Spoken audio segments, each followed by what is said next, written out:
Hi, everybody. Just another sort of spur of the moment learning, if you will. So, I received a message from a friend, and it wasn't as expected, and it made me actually quite mad. And I used to drink about 7, 8 years ago, so I just thought, just the learning kind of just occurred to me. And really, what the learning, I suppose, is that, what I feel like doing right now is because I'm a little bit upset is pretty much having a bottle and drinking. That would sort of numb the emotion. It would just give me instant relief, really, and then I could just sort of think about it later on.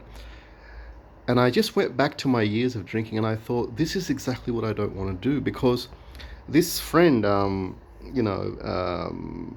it's nothing, too harsh. It's just I asked her for some help, and she just said, "Look, why are you asking me?" And I thought she was a good friend and everything. So really, it did hurt me a little bit. But I suppose what I'm trying to say here is that um,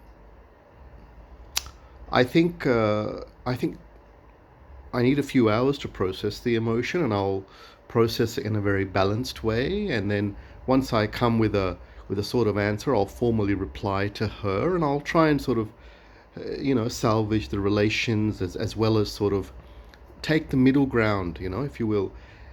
And if I just have a bottle right now, or if I start drinking right now, then this sort of time, or this time to work through the emotion, is going to get delayed, and then when I wake up tomorrow morning, half drunk or whatever, I still won't know what to.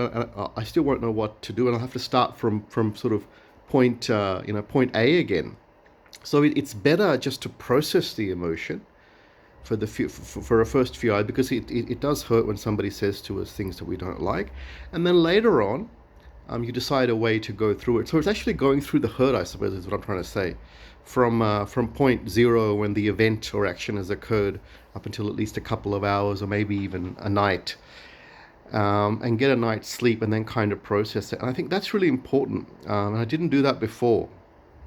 And it's just learning that sort of came to me. And I thought, well, this is how liquor, affects emotions, and a lot of emotional drinking that happens. It happens because of this, because we things don't happen to us according to what we want in life, and we start drinking, and we think it's helping us, which it gives the feeling of the fact that it is because it numbs the emotion. But when we come to dealing with it, we're confused more because now the event and our capacity to deal with it has lapsed because the time for for our brain to process that has also passed. So now there's an added confusion of point A, how we process the initial emotion, and how we process the time that's passed between it. So, and then how you process the action and what sort of things you do to sort of cover it up or whatever the resolution is. It all gets confused. So I just thought I'll just make this little video and just sort of tell you guys how liquor kind of affects emotions, and sometimes when things haven't gone too much your way, what we do to pick up the drink, and how that sort of happened. I kind of lived through that sort of action and that moment just now, and I just wanted to sort of bring it to you guys. Okay, thank you. Bye bye.